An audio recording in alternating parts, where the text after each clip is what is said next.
captivity. Haven't I sent my son to free you mentally? Haven't I showed you the gods of your enemies? Haven't I gave you a heart that you remember me? Haven't I help you understand your pain? Haven't I did I give you back your name? Haven't I showed you everything is vain? Haven't I a narrow path is the way? His word don't come by void. An everlasting covenant he made we can't avoid. We still see that rainbow in the sky, cause this is story. The almighty power, but y'all give him glory. Babylon is falling right before you. Haven't I? Hosea 1 and 10, y'all we roll you. Haven't I? The valley of the dry done came alive. Haven't I? Hosea 6 and 2, we been provided. Haven't I? He done sent his messengers to open up our eyes. He done sent Messiah, laid his life down and died. He telling all his prophets, y'all, he done heard our cry. He telling all his prophets, y'all, he done heard our cry. Send your mighty hand, you see the affliction, but get us out this lane. We know you don't change, but do it all again. Lifting up this rod over waters, trust your plan. We gon' trust your plan. Haven't I woke you up in your captivity? Haven't I sent my son to free you mentally? Haven't I showed you the gods of your enemies? Haven't I gave you a heart that you remember me? Haven't I help you understand your pain? Haven't I did I give you back your name? Haven't I showed you everything is vain? Haven't I a narrow path is the way?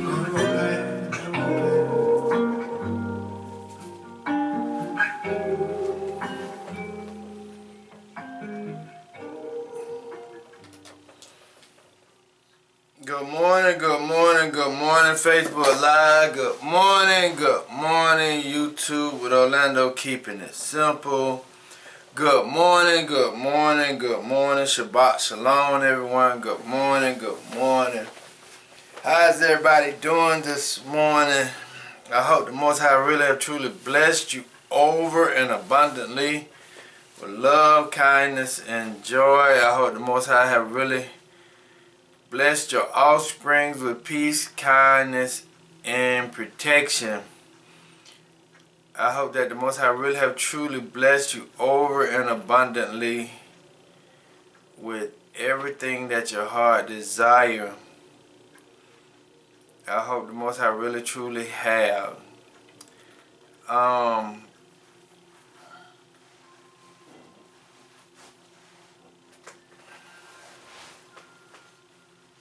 I hope you really truly have. My week has been an okay week this week.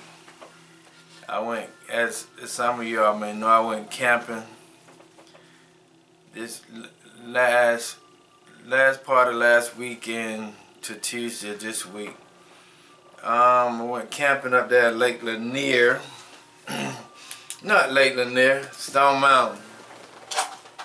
I went camping in Stone Mountain. I had a pretty good time up there in Stone Mountain. It's a lot of things to do up there. If anybody want to go camping but don't have a camper or tents, they have things up there where you can go camping and test out camping and see if you really like it. It was a good experience. I really can't say anything about it too much, really, but it was a good experience. But other than that, my week has been pretty good. A lot of things going on with this storm that's coming next week. I hope you all are prepared. Hope you all have gotten everything your home may need. I hope you got some lights or candles or some battery operated lights from Walmart. I hope you got food supply like beans and water, canned goods. And I hope that you got everything you need, because they said it's supposed to be pretty bad. But let us go ahead and go to Exodus chapter 20 this morning. um, 1 through 17. And it reads, And El spake all these words, saying, I am Yahuwah thy El, which have brought thee out of the land of Egypt, out of the house of bondage. Thou shalt have no other Els before me, and thou shalt not make unto thee any graven image or any likeness of anything that is in the heavens above, or that is in the earth beneath, or that is in the water under the earth. Thou shalt not bow down thyself to them, nor serve them, for I, Yahuwah thy El, am a jealous El, visiting the iniquities of the fathers upon the children unto the third and fourth generation of them that hate me, and show mercy unto thousands of them that love me and keep my commandments. Thou shalt not take the name of Yahuwah thy El in vain, for Yahuwah will not hold him guiltless that taketh his name in vain. Remember the Sabbath day to keep it holy. 6 days shalt thou labor and do all thy work, but the seventh day is the Sabbath of Yahuwah thy El.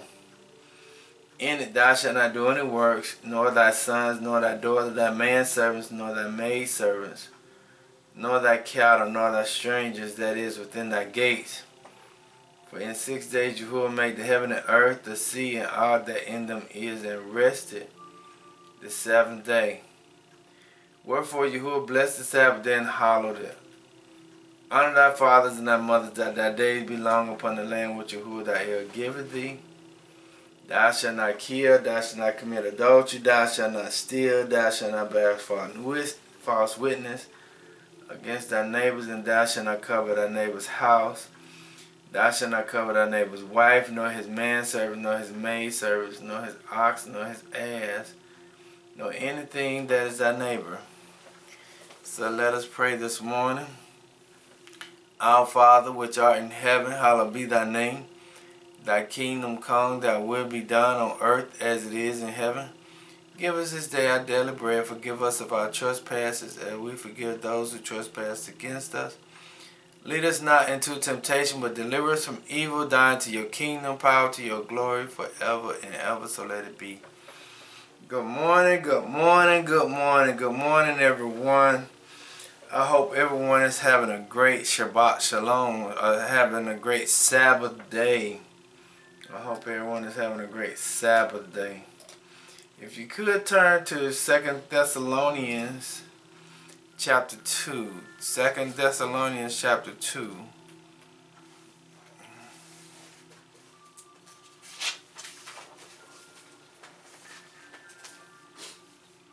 Second Thessalonians chapter 2.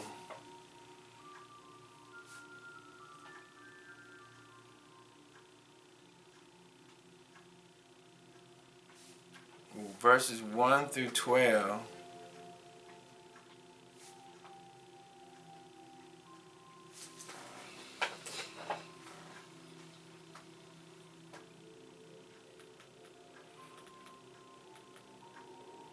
And the key verse is going to be verse 11. Key verse is going to be verse 11. Verse 11. And it reads in 2 Thessalonians chapter 2 verse 11 as the key verse.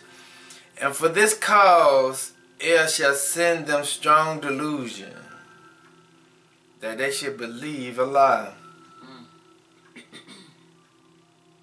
And for this cause El shall send them strong delusion, that they should believe a lie. If I may give a title to the text of the teachings today, I gotta clean my trash up.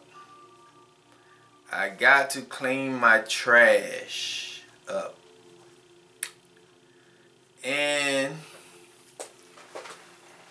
the words for today: delusion. Delusion is the act of deluding or deception, the act of deception or misleading of the minds. We are all liable. Let me go back. Delusion is a 15th century word. Okay? And it means the act of deception, a misleading of the minds. we are all liable to delusion of artificial. Delusion is a false representation, like fake meat. Okay, illusion, error or mistake proceeding from false view.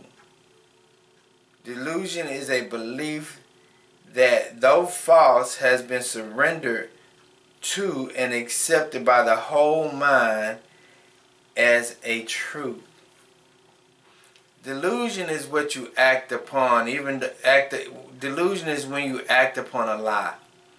Even though you know it's a lie, you're going to continue to act upon that lie. That's what delusion means. You're acting on a false perception. When you know it's not really the truth, but you still acted upon that delusion, that false lie. That's what delusion is. Okay? Delusion is when you acting upon something that you know that's not the truth. You know it's not the truth, but you continue to act upon it. That means a delusion. Illusion, illusion, is deceptive in appearance, false show, by which a person is or may be deceived, or his expectation disappointed. Illusion is a mockery. Okay? So, when we look at 2 Thessalonians, we're looking at Paul writing to the Thessalonians about the end times, the coming of the Messiah. He's talking to them about making sure that they understand that they don't get deceived by false people coming in telling them what is actually the truth and things of that nature, telling them a lie when it actually is not. When the false prophets are coming in telling them lies, making it thinking it is the truth. And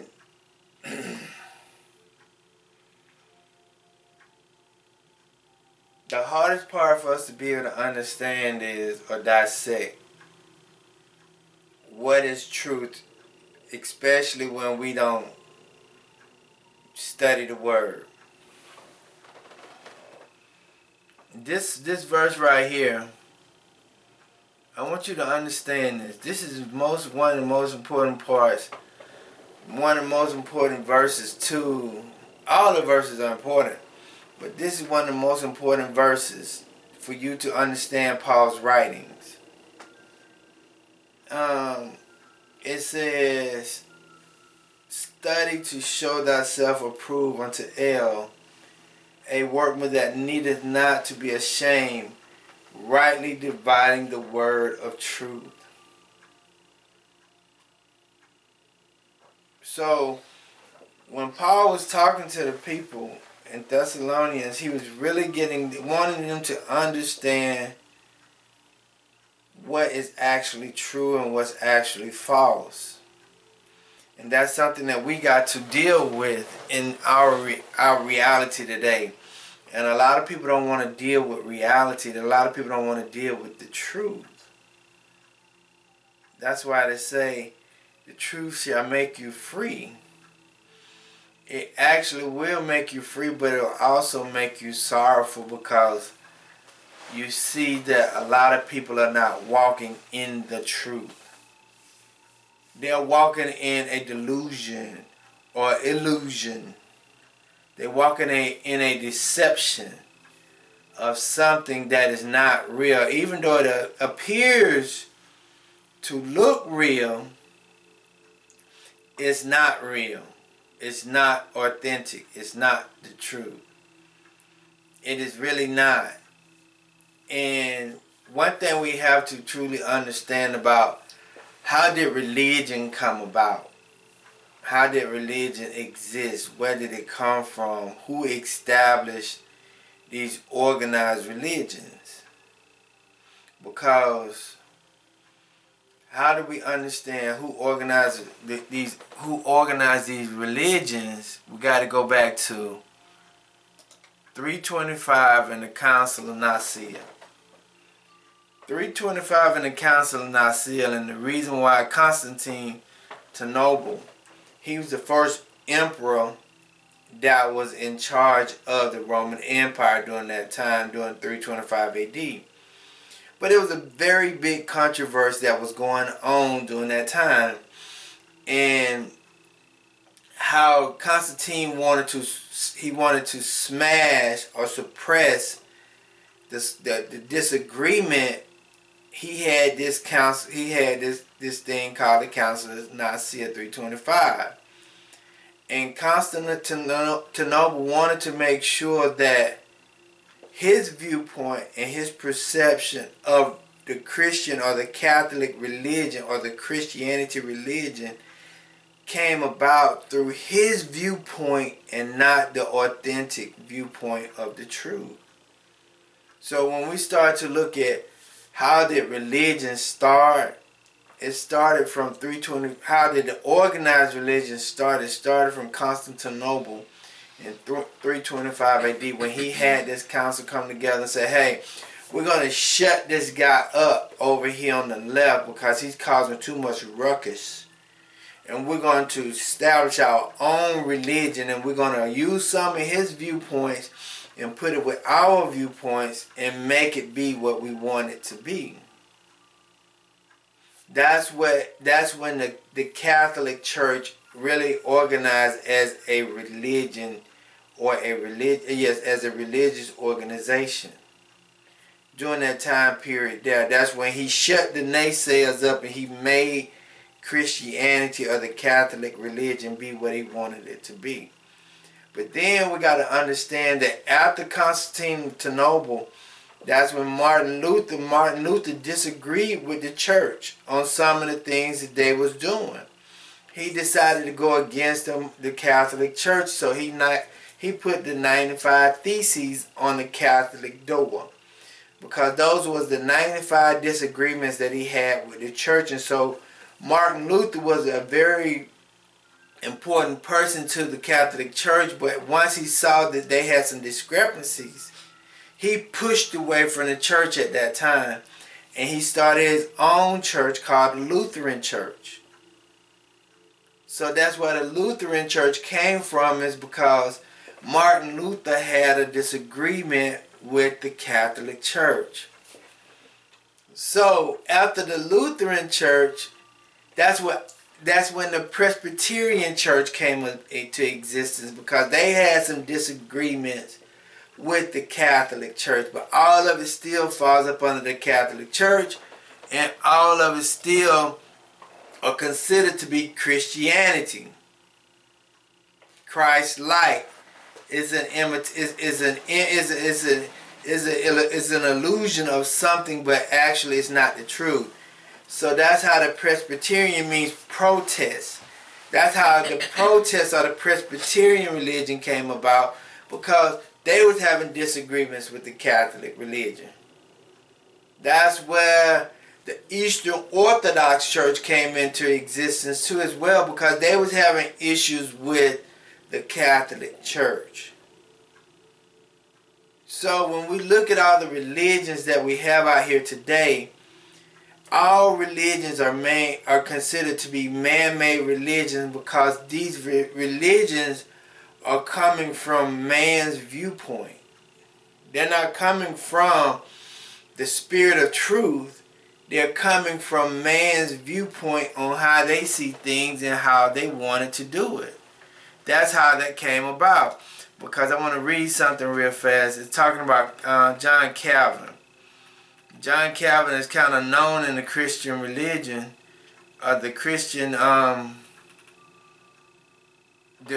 John Calvin is known in the Christian scholars as very good. But I'm gonna say something to you. It says in Switzerland, France, lawyer John Calvin published Institute of Christian Religion. It became one of the most important documents of the Reform. Reform means that everybody was changing their viewpoint from how the Catholic Church viewed it, and everybody was changing their viewpoint and leaving the Catholic Church because everybody did not agree with the church. So this is what Paul was talking about when it's talking about the reason why.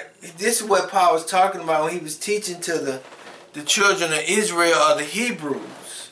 And I want to show you something. It says the Illustrated Dictionary of the Bible. Okay, this book right here, I use it for reference. The Illustrated Dictionary of the Bible. Okay, and this is talking to Paul. This is Paul talking to the Corinth church, because I want us to understand something. Who Paul's audience was. Okay, and it's on page 252 in this book. It's on page 252 in this book, right? And it's the second paragraph. And I want you to understand who Paul was actually talking to. It says a marble lintel or a cross piece of a door was found near the residential section of Corinth. It bore the inscription, Synagogue of the Hebrews. This may have been the very synagogue in which Paul first proclaimed the gospel message to Corinth, accompanied by his newfound Jewish friends. So Paul was his audience, or the people he was talking to, or he was specifically trying to deal with. Paul was dealing with the Hebrews, and Paul was trying to make sure that they understood what was actually going on. Why did Paul do that? Because I want us to understand how Paul greeted, how he wrote his letters and things like that. Why did Paul say he built the first synagogue in Corinth, and it was called the Synagogue of the Hebrews? Let's go to Romans chapter 11, verse 1.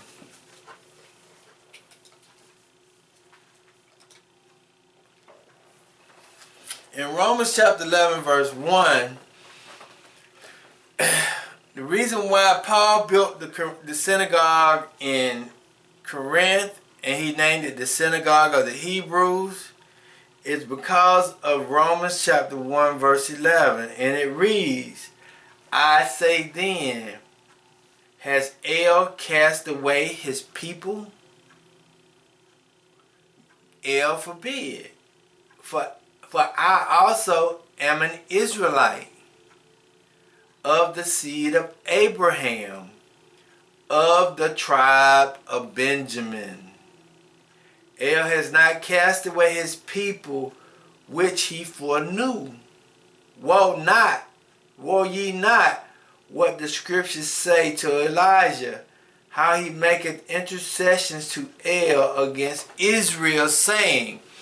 But the reason why Paul had the churches built in Corinth called the Synagogue of the Hebrews, and the reason why he addressed the letter in 2 Corinthians chapter 1. Let's go to chapter 1 in 1 Corinthians. 2 Thessalonians chapter 1 verse 1. Let's look now. Okay, let me see verse. Okay, yeah, chapter 2 verse 1. Let's look at that, because we got to understand why was Paul's audience, who his audience was. We understand that Paul built the church, a Hebrew church in Corinth. We also know that Paul was a Hebrew Israelite. But also, let us look at verse 1 in chapter 2 in 2 Thessalonians. Listen to this. Paul said, we now beseech you, brethren. When he say brethren, he's talking about Hebrew Israelites. Because Paul was a Hebrew, he built churches and synagogues throughout the land for the children of Israel.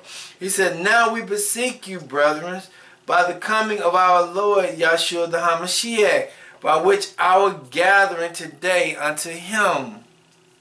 Why was Paul dealing with the children of Israel so much? We have to go to the Apocryphas to understand that. And the reason why Paul is dealing with the children of Israel is because of the covenant that the children of Israel made with the Grecians. And those traditions have trickled down for many years.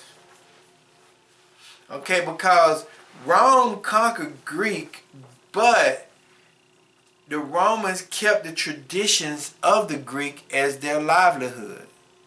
The way the Greeks lived is the same way the Romans lived. The Romans was just empowered.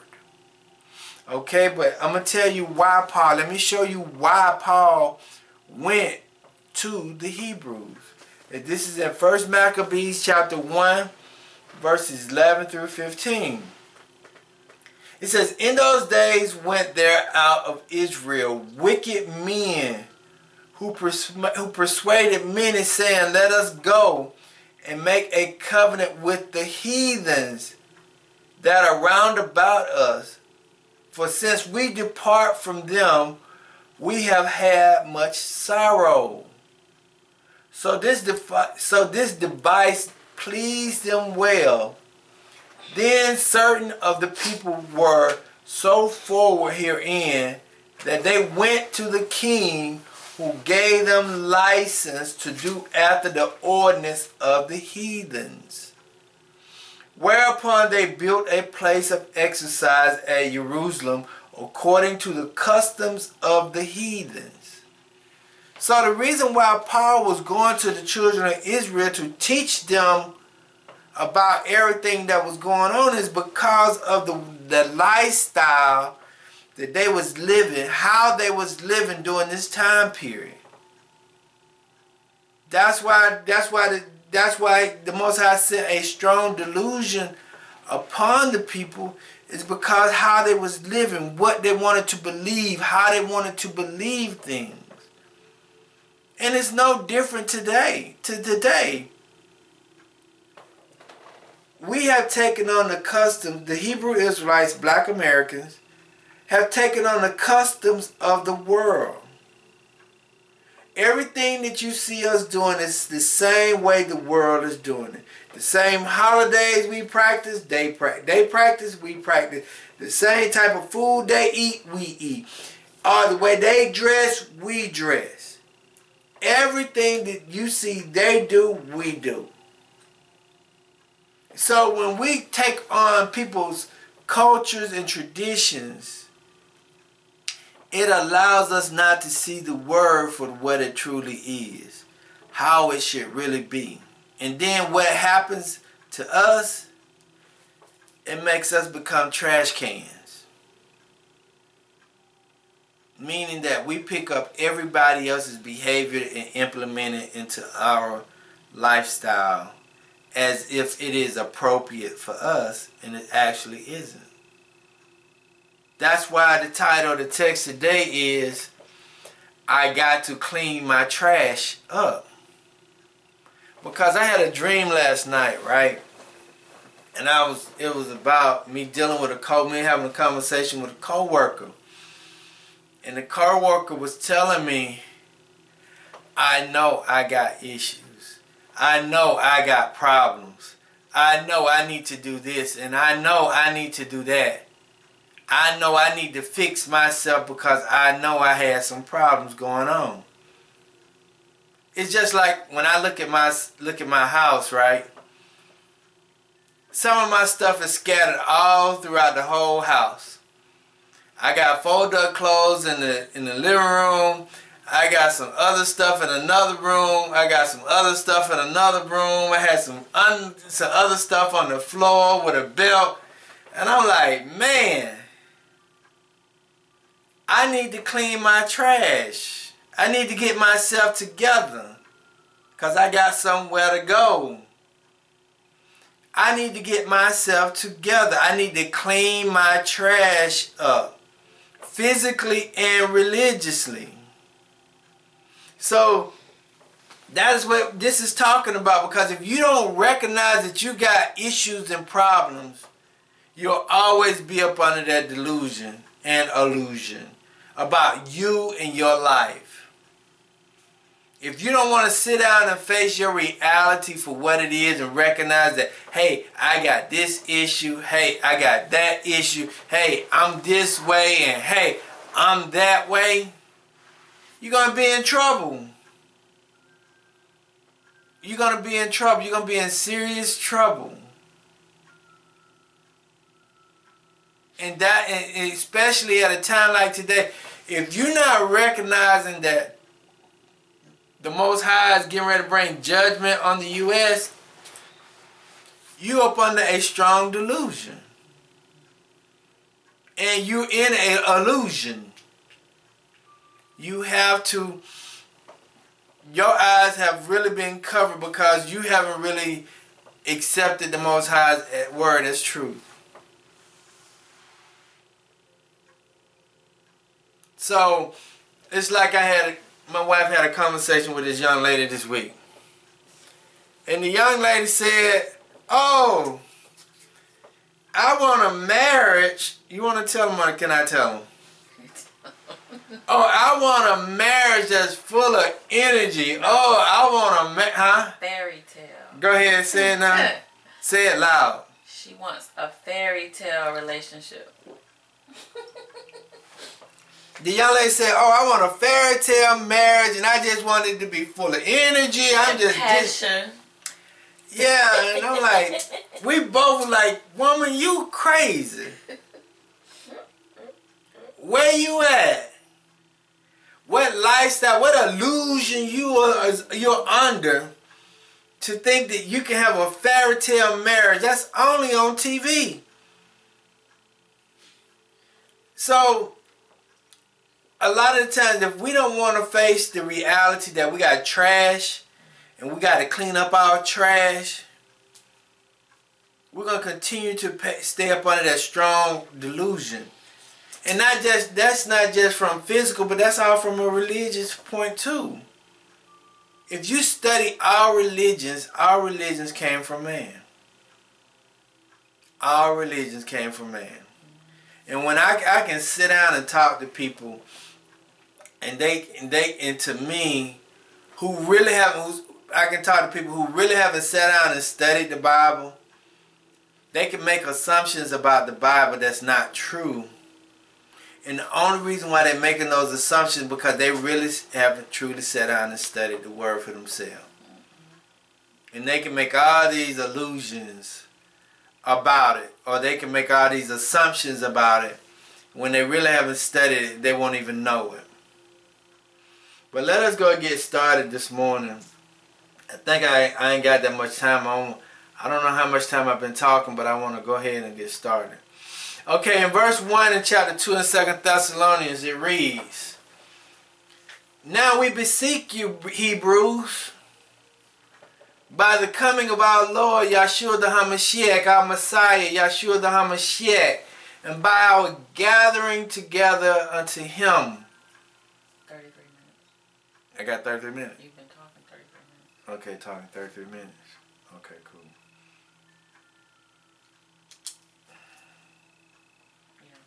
Yeah. Okay, cool. 33 minutes.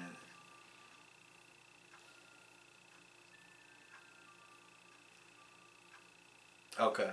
So it says, that ye not be shaken in mind, or be troubled, neither by spirit, nor by words, nor by my letter as from us, as that the day of Christ is at hand. Paul is telling us in this moment, during this time period right here, right now,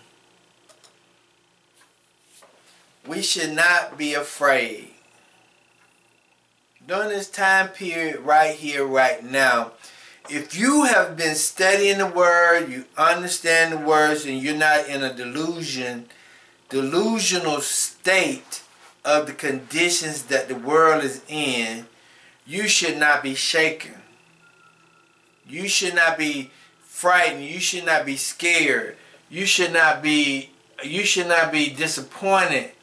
You should not be anything. You should not be disturbed at this very moment.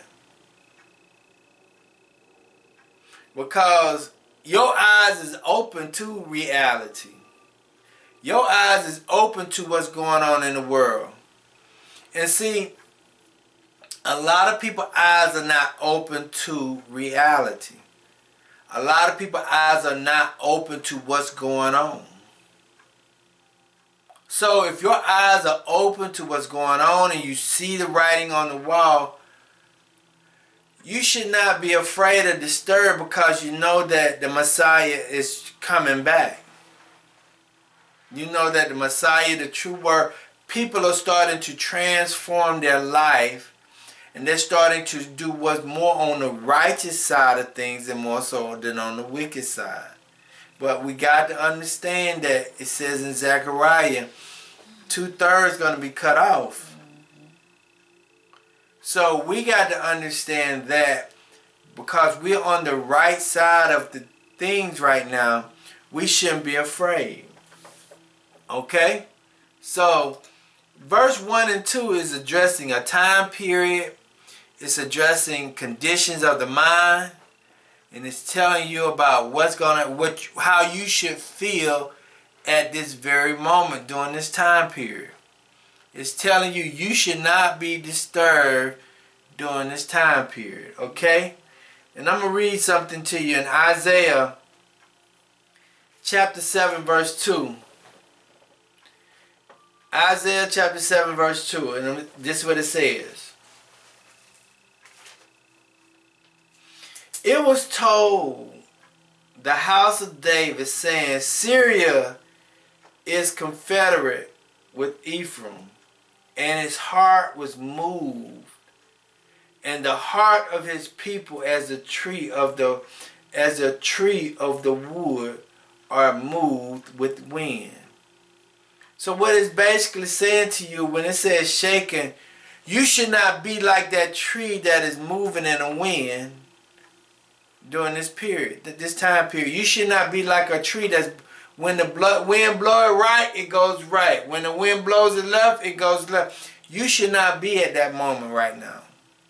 You should not be. You should be standing solid on the word of El.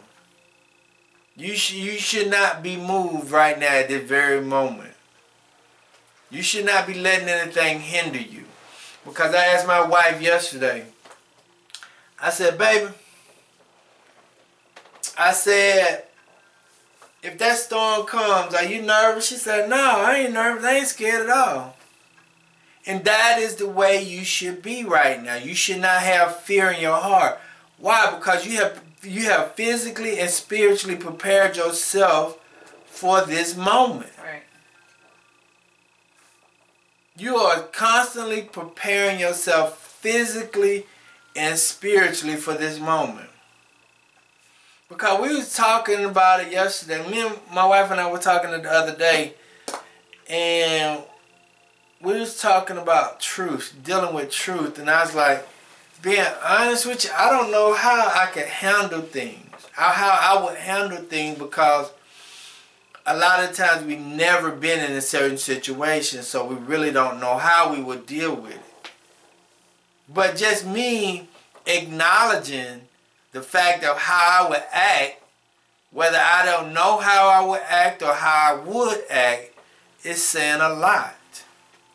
Because people say, oh, I know I do this, and oh, I know I do that, oh, I know I do this. You don't really know how you would do things when something happens.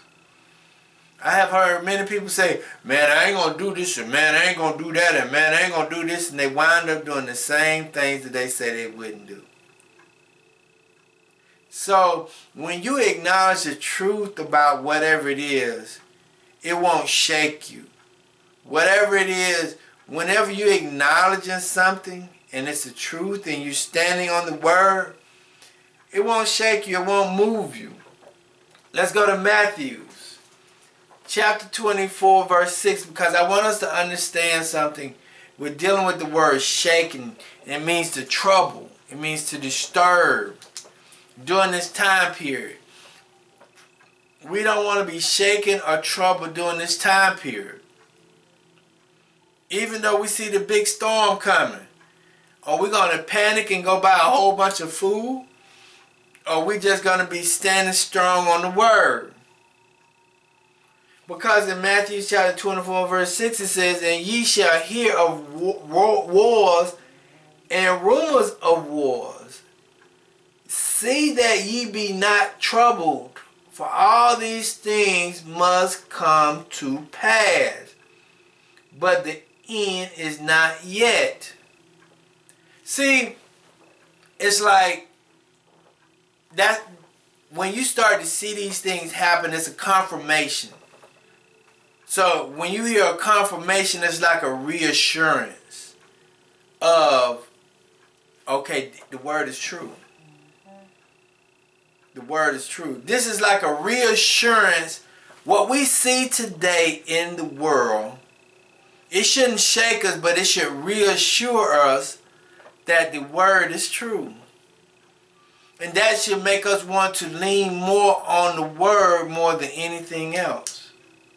The more we rely and stand on that word, it will give us more confirmation that the word is true. And it'll bring more revelations, more visions to how the word is true.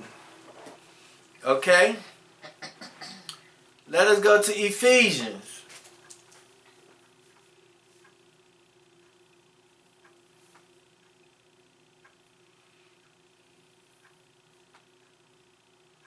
Ephesians chapter 5 verse 6.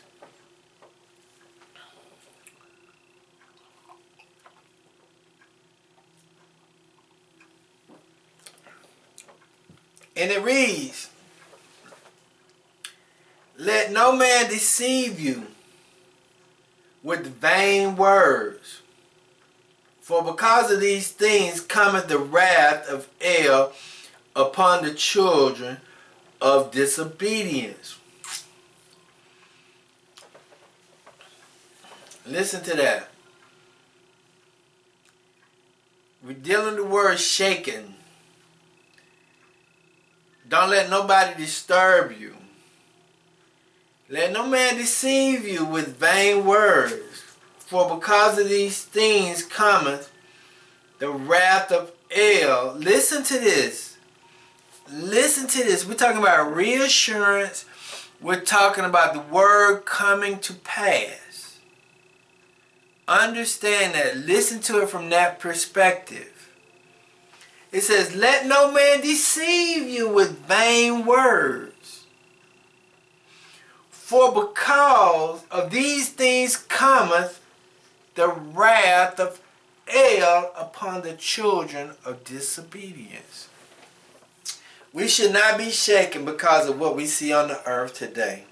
With all the violence, with all the killing, with all these young brothers going to jail, hypothetically. Yes, we're disappointed that they're going to jail. Yes, we're disappointed because we see the police are wicked as they want to be and they're going to jail and they're doing things that they shouldn't do. But this is the wrath of El upon all the people that is doing, who's being disobedient. When you seeing all these young brothers coming out here robbing and killing and doing all this stuff and they're going to jail for it, this is the wrath of El upon them. Because they know what's right from wrong.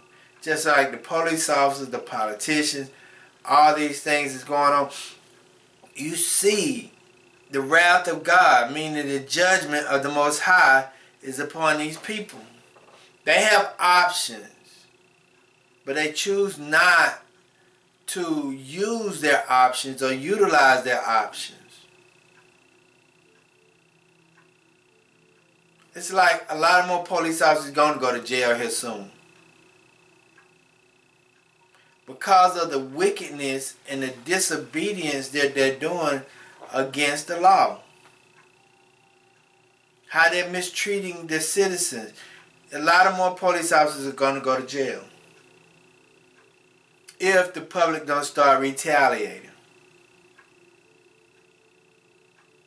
Because they are abusing and they're misusing the law. So let us go back to Thessalonians chapter 2, verse 3. Because the first 1 and 2 is talking about we cannot be shaken during this time period. Because we see the wrath of the Most High going on the children, because of the people, because what we see of wars and rumors of wars, we can't be shaken during this time period. We can't be frightened during this time period. This is just a confirmation of the word coming to fruition. Verse 3 and 4. The verse 3 and 4 is dealing with false religions. False religions. Because, I'm going to read that in a minute. It says, let no man deceive you by any means. For that day shall not come except, and I'm going to deal with this part here, except there come a falling away first, that the man of sin be revealed, the son of perdition. Okay. And I read verse 4 too. Who oppose, the son of perdition, oppose and exalt himself above all that is called El, or that is worshipped, so that he as God sit in the temple of El, showing himself that he is El. Okay. The son of perdition is the Roman Catholic Church and the Pope. Perdition means ruins. It means physical, spiritual, eternal destruction. The son of perdition is the Roman Catholic Church and every religion that stems from that church or that organization. Even when it comes down to the Catholic, the Baptist, the Methodist, the Pentecostal, the Presbyterian, the Methodist, all those are an extension of the son of perdition. All these organized religions are a extension of the son of perdition. Okay, so let me read you something. I did some, who's the papal? Papal. It's called papal. Papal is the Pope, okay? It's P-A-P-A-L. And then how I pronounce it is P-A-Y-P-A. Papal. Okay, so, but it's actually talking about the Pope. Listen to this. It says the Pope's supremacy is the doctrine of the Roman Catholic Church. That the Pope, by reason of his office, is the vicar of Christ. And I'm going to tell you something. I'm going to tell you what the word vicar means. By reason of the Pope's office as vicar of Christ and as pastor of the entire Christian church. Listen to that. The Pope is the pastor of the entire Christian church. Has full, supreme, and universal power over the whole church. A power which he can always exercise unhindered. That in brief, the Pope enjoyed divine. Okay, what does vicar mean? We understand that the Pope has full, supreme, and universal power over the whole church, over all religions. A power which he can always exercise unhindered. So what does, but he says, by reason of his office as vicar. V-I-C-A-R. What does vicar mean? A vicar is a representative duty, or substitute anyone acting in the person or agent for a supreme linguistical person. That means that the church on earth, the Pope on earth, is the representative of El. So whatever the Pope says, it goes. Whatever the Pope tell people to do, it will be done regardless of what somebody says. The reason why the slave trade started was because of the Pope and the Catholic Church. Research it. So now when I look up something, it says, when did the Catholic begin the leadership of religion? In 590 CE, Pope Gregory initiated his papacies, during which the Catholic Church engaged in widespread efforts to convert pagan people to Catholicism. This began a time of enormous political and military power control by the Catholic Pope. So when you look at verse number 4 in 2 Thessalonians chapter 2, it says, who oppose and exalt himself above all that is called El. Earthly, the Pope is in charge of the whole world. Whatever the Pope says, it happens.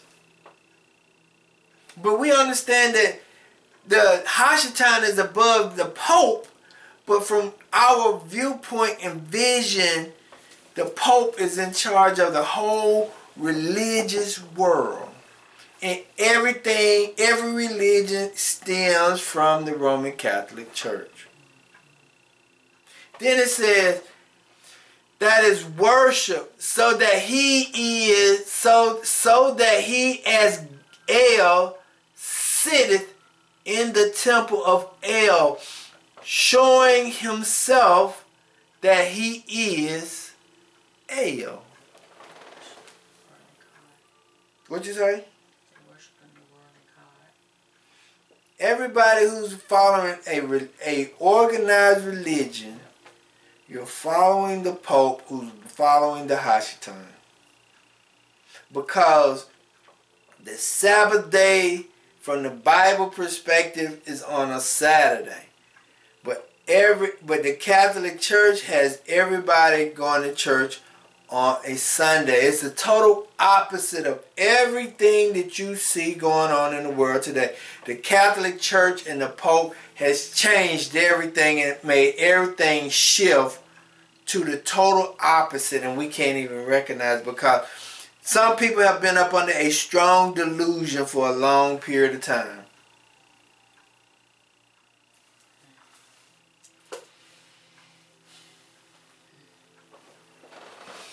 Okay, so let us go to Matthew's. When he says, let no man deceive you, let us go to Matthew chapter 24. I read that already, but I'm going to read it again. Now let us go to Daniel chapter 7, verse 25. Because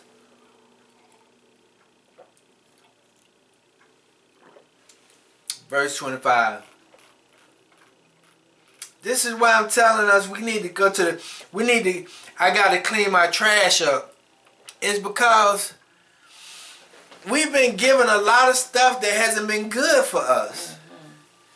And it has made us dirty within the temple. It has made us dirty from the physicalness of how we behave. It has really contaminated us completely.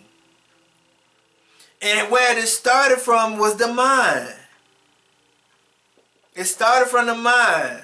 The religious sector, everything started from the mind. Daniel chapter 7 verse 25, and it says, and he shall speak great words against the Most High, and shall wear out the saints of the Most High, and think to change times and laws. Times and laws. You don't not up under the law no more. The reason why Hebrews or Black Americans or the Gentiles, the reason why you continue to have a life of chaos is because you tell yourself that you're not up under the law anymore. You can do whatever you want to do and you still expect for the Most High to bless you.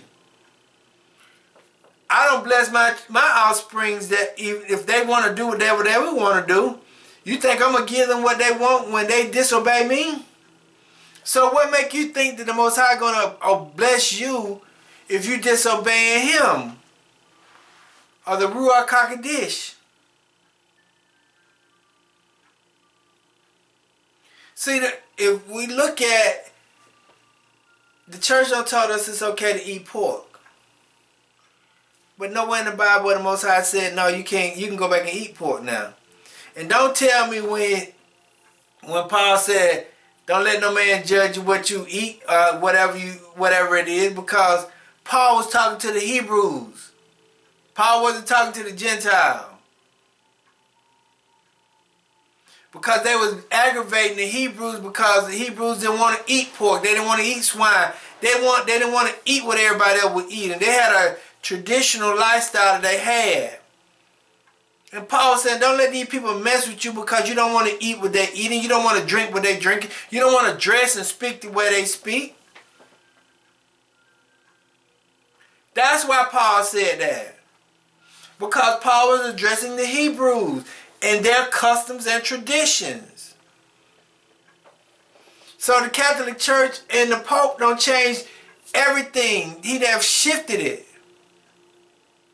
Most Christians, most people in the Christian church now, they either got they got high blood pressure, diabetes, heart failure, kidney failure, lung failure, all this obesity, they fat. They done probably been married 4 or 5 times. You know, they done been through a lot.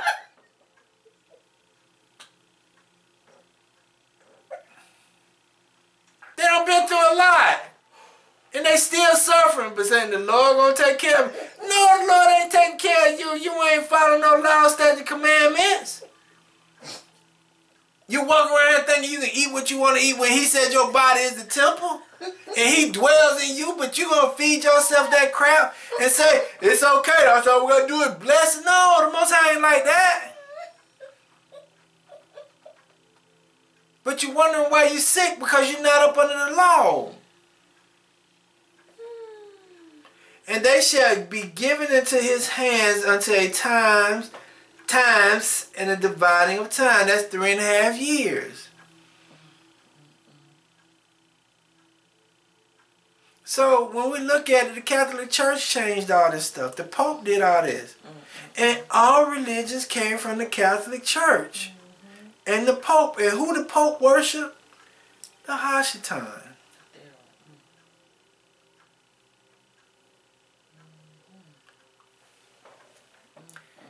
Let us go to 2 Timothy.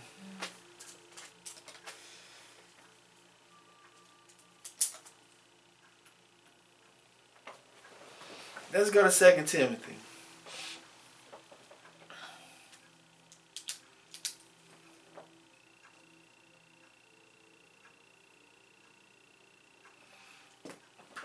Second Timothy chapter 4 verse 3 and 4.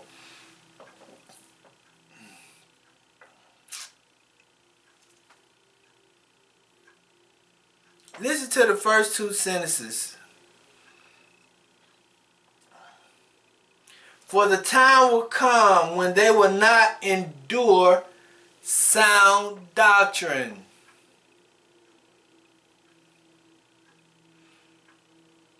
It says, for the time will come when they will not endure sound teachings. Why? Why they won't endure sound teachings? But after their own lust shall they heap to themselves teachers, having itching ears, Nobody want to hear the truth. You only want to hear what you want to hear, what makes you feel good at the time that you want to hear it. Other than that, you don't want to hear the truth.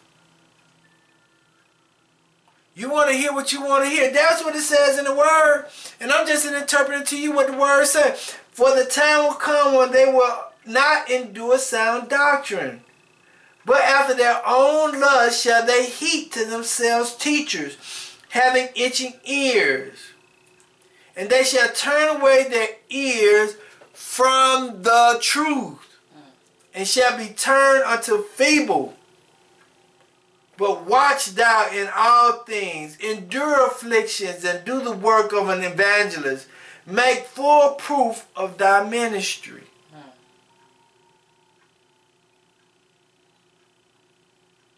A lot of the time, I understand, when I was reading a little bit, I understand why Paul said, let your body be a living sacrifice. Because Yahshua HaMashiach was a martyr. He died for a cause. He died for a cause. He died for a purpose. He lived a meaningful life. He went against the wickedness of the world. And when you endure, he says, when you endure and stand on the truth, you're going to go through some afflictions. And see, that is the hardest part for people to do at this point in time, is to want to go through willingly afflictions because of the truth.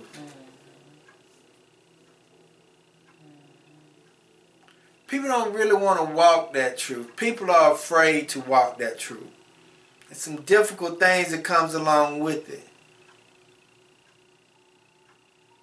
There's some difficult things that comes along with that. That means that you're gonna be standoutish. You're gonna be hated. Look at Yahshua's life.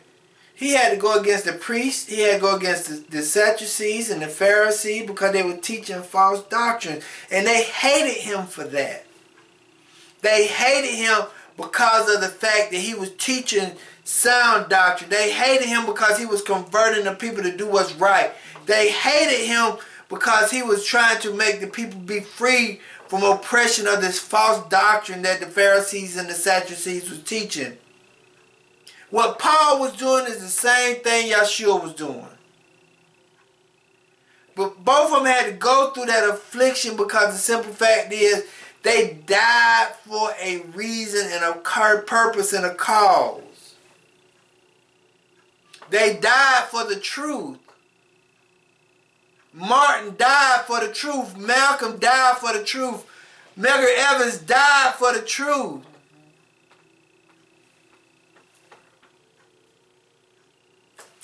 But let us go back to 2 Thessalonians. 2 Thessalonians chapter 2, verses 6, 7, 8.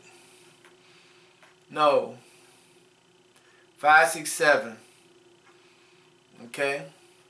Then it says, remember ye not that when I was yet with you, I told you these things. I told you that you was going to have a false prophet, a false organization that was going to come here and teach you wickedness. And now ye know what withhold that he might be revealed in his time. Now ye know what's to come that he might be revealed in his time.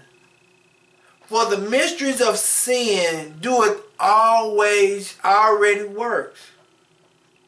Only he who now letteth will let, until he be taken out of the way. Verse 7 it says, the Most High would allow him to do what he do until his time is up. The Most High is going to allow people to follow the Hashatan until his time is up. Verse 8. And now, and it says now, verse 8 says, then, and then shall the wicked be revealed, whom the Lord shall consume with the spirit of his mouth, and shall destroy with the brightness of his coming. Even him whose coming is after the working of Satan, with all power and signs and lying wonders, and with all deceivableness of unrighteousness in them that perish. Let me read that over. Let me read verse 9 over. And I want to explain some stuff. Even him whose coming is after the working of Satan, the church, the Pope, is after the working of Satan with all power and signs and lying wonders, and with all deceivableness of unrighteousness in them that perish, because they receive not the love of truth, that they might be saved. See, right now at this point in time,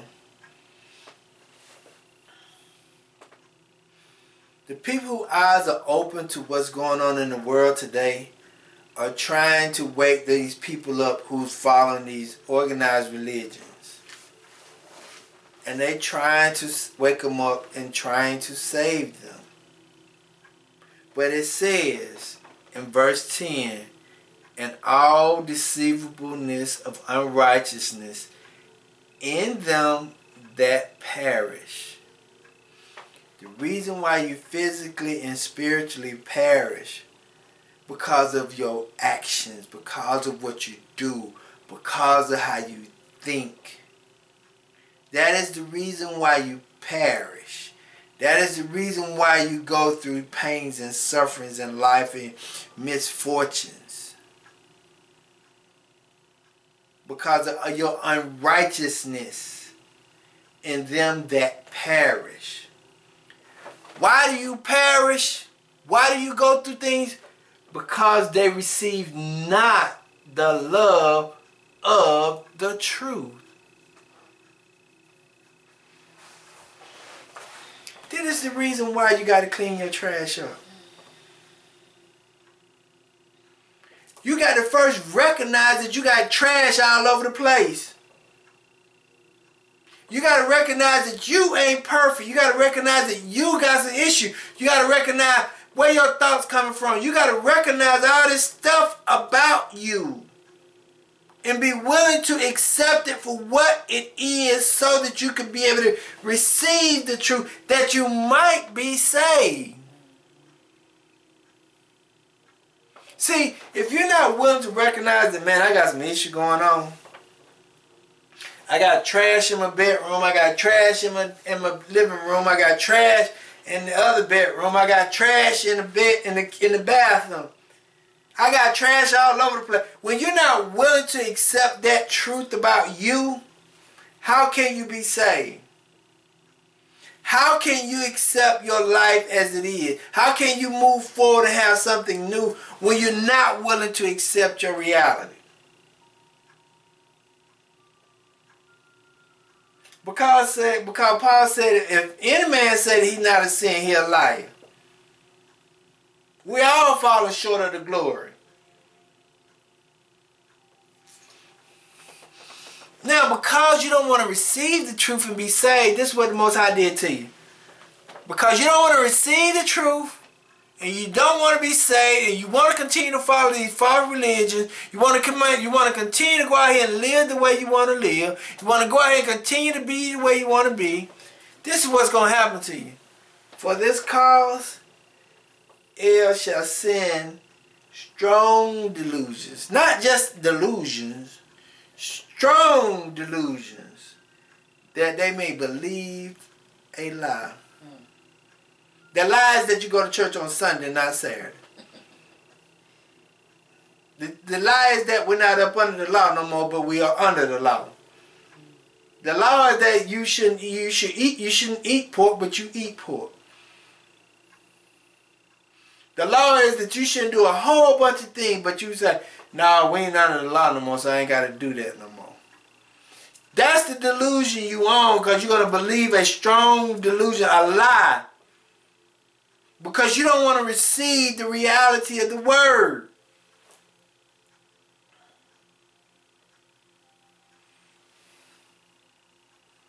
Verse 12, that they all might be damned who believe not the truth, but had pleasure in unrighteousness. That's why Paul said you'd rather have somebody tell you something good than tell you the truth.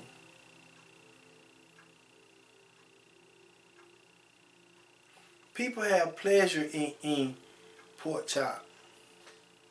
People have pleasure in eating shrimp.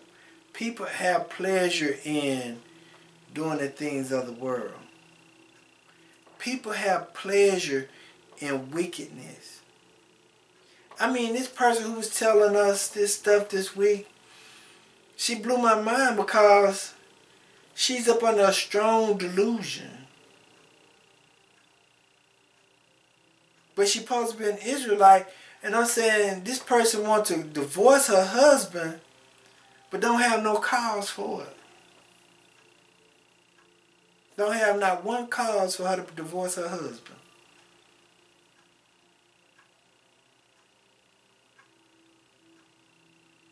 He ain't cheated. He ain't beat her.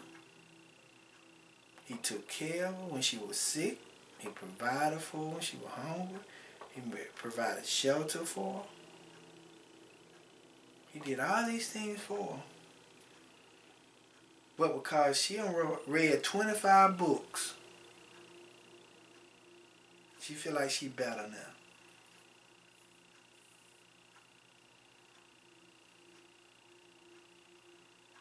And I'm going to paraphrase, but the Bible says an ignorant woman, a foolish woman can know how to destroy a home. I'm paraphrasing that verse, but it's in the Bible. And I'm about done. I'm going to read you 2 verses and I'm done.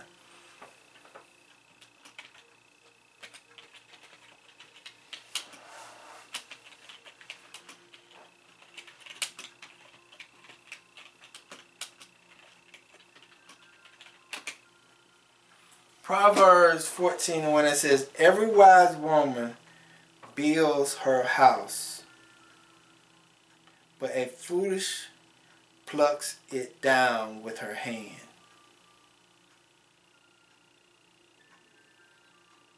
He compared the two.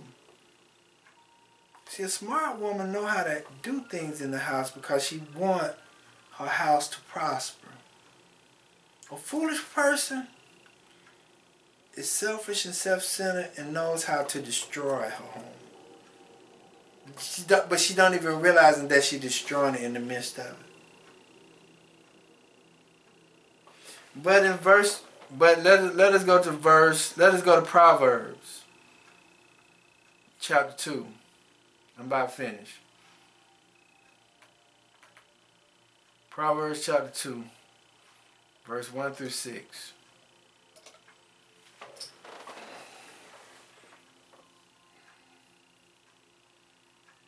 Listen to this.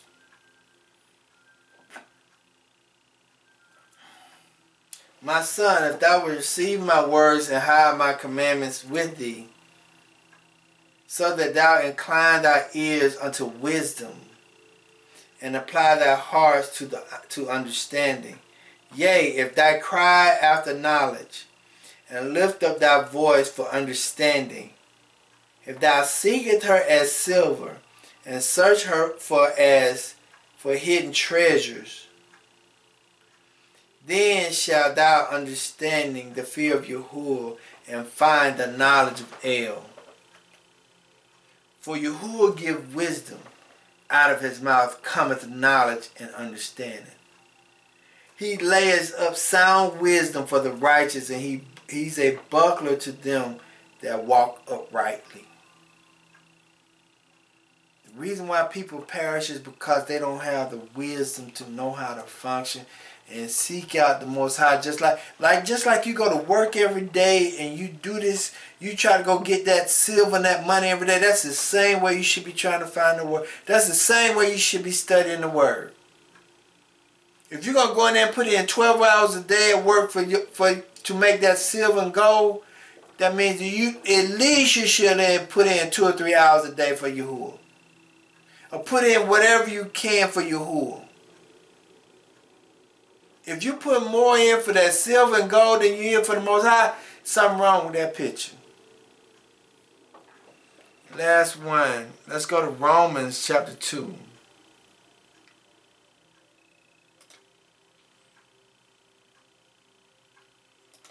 Verse 7 and 8. The time has come. We got to clean up our trash. We got to clean up our trash. Romans chapter 2, verse 7 and 8. It says, to them whom by patience continuing in well-doing seek for glory and honor and immortality, eternal life, but unto them that are contentious and do not obey the truth, but obey unrighteousness, indignation, and wrath, tribulation and anger upon every soul of man that doeth evil. What did it say?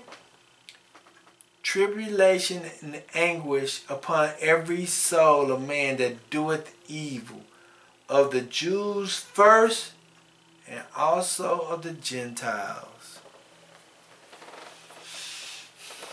So that concludes the teaching for today. In this day and time that we're in, we got to clean up our trash.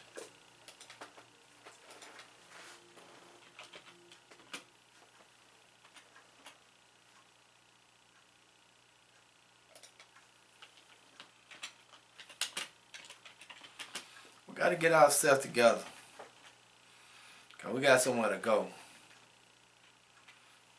We got to clean up got to get ourselves together. So let me pray so we can go. Father, as we come to you today, we thank you, we bless you, we praise you.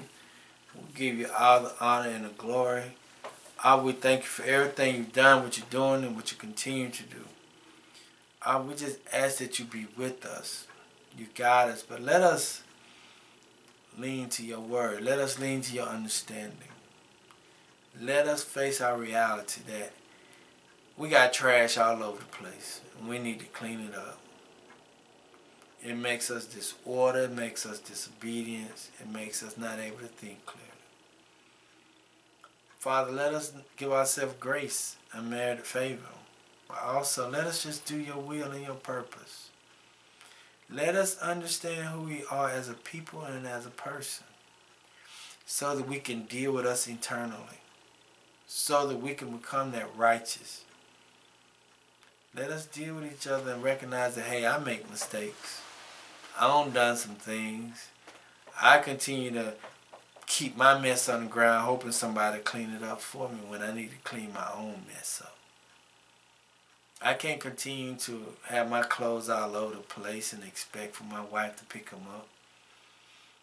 I can't continue to do that, and my wife can't expect for me to do that for her. And that it is, as a people, we got to clean up our mess. We got to clean up our trash, so that we can have the strong delusion taken off our eyes, so that we can be able to walk in the truth and have protection. I will let us be able to see the way you want us to see, hear the way you want us to hear, and speak the way you want us to speak. Let us have the faith of Abraham, the warrior mentality of David, the visions of the prophets, the oneness of your son Yeshua, and let us endure to the end like Paul. In all these things we say, in your higher name we pray, so let it be. Shalom, shalom, shalom. Y'all have a blessed one. Happy Sabbath day.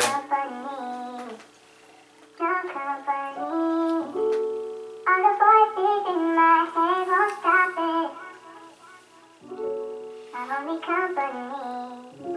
My only company. Blood off my hands, the judgment coming fast, too much blood on his lane. The second exodus is about to happen, he ain't playing. He's sending out the winds on this rock, we gon' stain. We gon' trust us in the lane. This the final album, was disconnected from the source, we done found the power. Messiah built the church back, gotta trust the founder. The copper, got the father with him, ain't no stopping you. Protected by the winds, if you got his help with you. Staying on the narrow, the father gon' provide, y'all his eyes on the sparrow. Never seen the righteous get forsaken, not at all. The devil trying to take us cause he know he about to fall. And Michael standing up in his hour, keep the law. We gon' blow the trumpet, we ain't go to war at all. Messiah made a way, he laid it down for our flaws. We got the father with his eye all that time. Protecting these commands, they at war with him. The dragon man cause the remnant about to score with him. The children of the prophets, we done finally hockey. The law is the light, got us out the darkness. Return to the farm, ain't no other options. We let Messiah in, we done heard him knocking. Worthy is the Lamb, ain't no better time, surrender all right now. Ain't no looking back, you ain't lot white, hell no. Fit for the kingdom, ain't no way that he gon' fail y'all. Training up his kids, ain't no way we gon' derail y'all. The devil making war with the saints, man, they smell y'all. We gon' go to war on these commandments to the end. Protect my father word, this ain't no game, this ain't pretend. Messiah coming back, we study yet and I repent. The angels on the corner finally blowing out the wind. Ain't no other way to get protected but the blood. I will put your mercy and your grace around us. Keeping these commandments cause we know that's real love. Building up this ark cause you sent it out flow. When you see his hand upon this land, it's time to leave. Sodom and Gomorrah out of order, time to flee. Babylon gon' burn every nation about to see. Messiah coming back, everybody to their knees.